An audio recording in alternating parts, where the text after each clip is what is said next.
Welcome back to the Hank's Strange Situation, Lifestyles of the Locked and Loaded. Make sure to check out hankstrange.com. You can sign up for our email list and find ways to follow and support our efforts. Welcome back to the channel. I'm Hank Strange, and we are out at the Gathering, which is in South Carolina. It's put on by PSA and some other companies at the Sawmill, right, in South Carolina. So PSA, people have been waiting for the JAKL to come out since like SHOT Show. Oh yeah. When we talked to Dale about this, and then even after that, I had some conversations with him. Matt was actually in the background there. So now we've got Matt out in front telling us about the JAKL. What's actually coming to market here with this?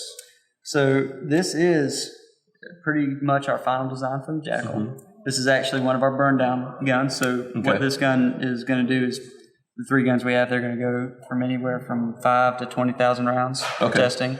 Okay. We're going to put them through the paces and hopefully break them. Hopefully further down in the round count. Really just see what this gun's all about. See how it handles the worst and the best of what you usually will give it. So what did you guys, I know there was like a conversation about 5.56, 300 blackouts. What's coming out? What is this one? So this one is a 10.5 inch 5.56. Okay. This will be our first offering. Mm-hmm. We will have a 300 blackout very shortly after. In fact, we have a long list of calibers that we plan on releasing this gun in. We plan on doing something with a KS 47 lower where it'll shoot 7.62 for 39, one that'll fit on our ARV lowers and shoot a 9mm. Oh, nice. So we do have plenty of plans for this gun in the future, but 5.56 will be the first. All right, so just so you guys know, we're going to actually shoot this, but this is a prototype. Yeah, this is a production level prototype, so it is pretty close to the final design. But I'm excited to be one of the first. I mean, there's some people, everyone that came through the show probably shot this, but they didn't get it on video. Yeah, and a couple of them might have, but I'm still going to enjoy it here. Now, obviously, we're still in the, ammo apocalypse, so we don't have a ton of rounds, but I really, really do want to see how this is, so let's do it.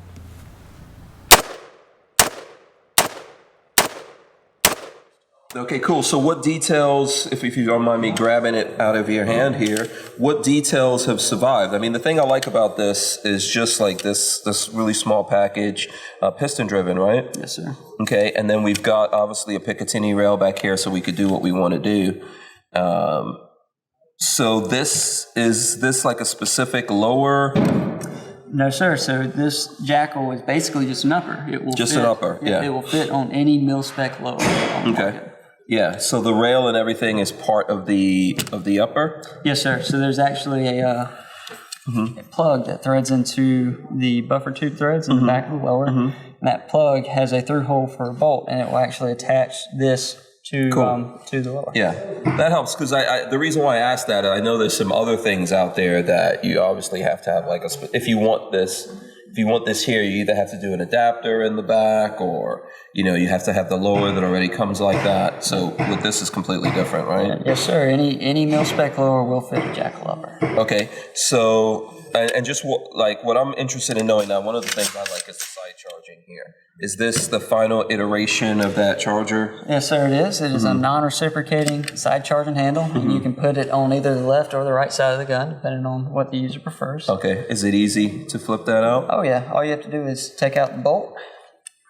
Oh, I might do that later for you. Yeah. All you just take out the bolt, move the sled back, and the charging handle comes right on out. Okay. While the bolt is in the gun, while it is in operating configuration, the sled cannot come far enough back to release the charging handle, so there's no worry about the charging handle accidentally slipping out while you're firing it. Okay, cool. So what other features, like have you guys changed anything, added anything?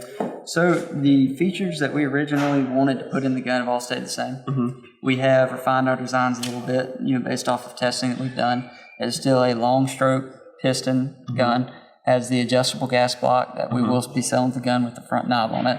How many adjustments on that? Right now on this one, there are 3 adjustments, fully open, suppressed, and off. Okay. We do have plans to offer different drums for different calibers and maybe have even different settings, so you can fine tune your gun. Maybe for that long range shooter that is going to have a more finely tuned weapon.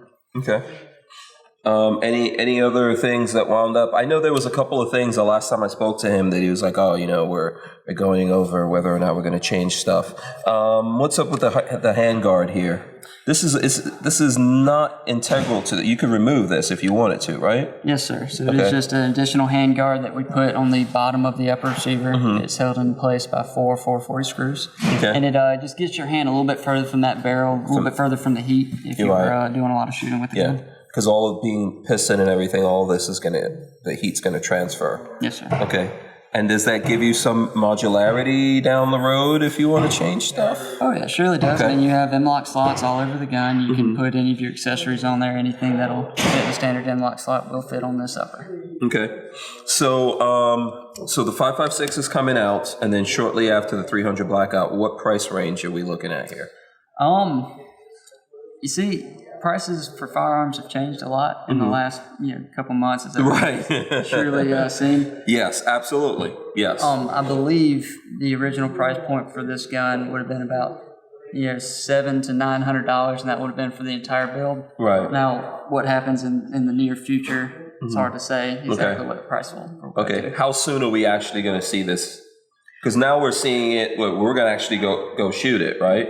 So how soon are we going to see this come into the stores and then everyone's scrambling on the computer trying to be the first person to get it? How long is that going to take? So like I said, these are the production level models, production prototypes. These are all production parts that are in this gun. We will have to shoot these. We're going to bring them to a very high round count to make sure everything's good. Before you finalize all that, okay. And assuming that goes good and we don't have to change anything on the design, probably within the next 2.5 months, we should be able to have this in full production. By summertime. You're saying this, Matt. I'm not going to pin it on you. And then something happens. Yeah. So you guys really just want to test it and make sure everything's working. You don't want to change anything or tweak anything before it comes out. So we do that with all the guns we design. We bring them to a over sufficient round count, more than we think the average user is ever going to put through the guns, because we want to make sure it's a safe gun. We want to make sure that there's not a part in it that would just break after 2,000 or 3,000 rounds. The biggest setback right now is going to be manufacturing capabilities. All of our plants with the gun spikes are at capacity for what they can do, and so trying to fit JAKL parts into their schedule, trying to get them new machining, new fixtures is what is going to take the bulk of the time, I believe. Yeah.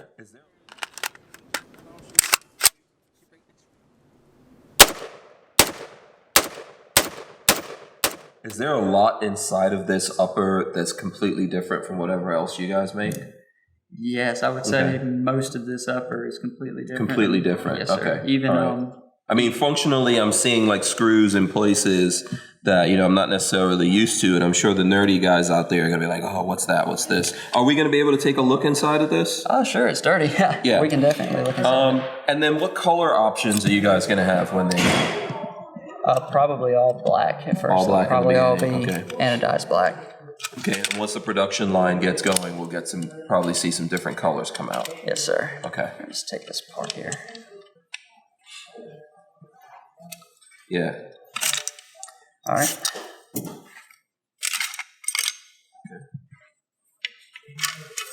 So once you get that up, you can talk about where the bolt is, what kind of lining. Yeah, I want to. So this here, materials. So if you look at this, so this lower is separate, but this is something that attaches over whatever lower you have. How does that work? Yeah. So on the inside of this lower, we have a plug that threads into these threads right here. So you thread that in, keep it flush to the back, and that plug has a through hole for a 1/4 28 screw. That screw actually goes through that hole and threads into this black plate. Okay. And that becomes your replacement instead of having a buffer tube and a stock and everything. Yes. I get it now. This will become the back of the gun for the recoil base to actually sit against. Yeah. It will all be sold with the gun. We have Okay. a little polymer buffer here also. To Yeah. kind So of you take a lot won't, of that you'll impact. get an upper and you won't get a lower, but you'll get this to put on any lower that you already have or that you want to get specifically for that. Yes, sir. Cool. Okay. Yeah, I was a little confused about that because it looks like this is almost part of that. So what are we looking at here in terms of the bolt and everything? So this is the design we've come up with. The bolt. It is a bolt, spring tube, or a piston, spring tube, and carrier that is all pressed together. The frontal geometry of our bolt is the same as an AR bolt. We wanted to keep a tried and true design that we know works. Okay. Everything from the back of that is all different. We've taken out, obviously, the gas chamber in the bolt because it's no longer a gas-driven gun. The cam pin is on the opposite side of the bolt, and the bolt actually rotates opposite of what it would in an AR-15. Okay. But you can still use the same parts inside of that. As far as the same ejector and extractor. Yeah, you yes. can use those in there. Okay. Interesting. So you have a carrier Carrier. and the charging handle that fit together. And that's what you would be able to flip over. Yep, and you can flip it to either side, Okay. and the reciprocating tracks are. Okay. on And you the guys outside. decided to not go folding on that. Yes, sir. We Okay. decided not to. Okay. It kind of just introduces a new mechanism that could. Break. Okay. It might be a custom series option in the future. Somewhere down the line. Yes, Right. sir. Okay. But standard, it will be a non-folding charging handle. And what's going on with the spring here? So this is our spring system. We have 2 guide rods, an inner and outer, a retainer, and then a recoil base, which actually attaches it all to the gun. And so this will sit into the upper. This will replace the buffer spring and buffer that would sit in the lower of a standard AR. Oh, cool. Okay. Yes, sir. Awesome. All right. Well, I don't know if the folks out there have more questions. If they do, they're going to have to leave it in the comments and we'll get to it. What I want to do is get out there and shoot it. Oh, yes, sir. Absolutely. What's the barrel? Is it lined? Is it chrome lined? Is it, Oh, good question, what's the Lola. barrel? So this barrel is a DC Machine 10.5-inch nitride barrel. In the future, we may come out with different options of a chrome line barrel. That really is something that we have yet to decide. Right. So if you're going to, let's say when you're going to different calibers, does that person have to get a whole new upper, or can they do some stuff with the upper that they have and change that barrel? The way that we are going to be assembling this gun, you would have to get a new upper. We will be making sure that the front trunnion and barrel are very secure into the upper. Okay. And that kind of keeps everything tight and keeps everything from loosening up and sacrificing accuracy or safety with the firearm. Okay. Awesome. All right. Let's go shoot these things. Fantastic. Make sure to check out hankstrange.com. You can sign up for our email list and find ways to follow and support our efforts.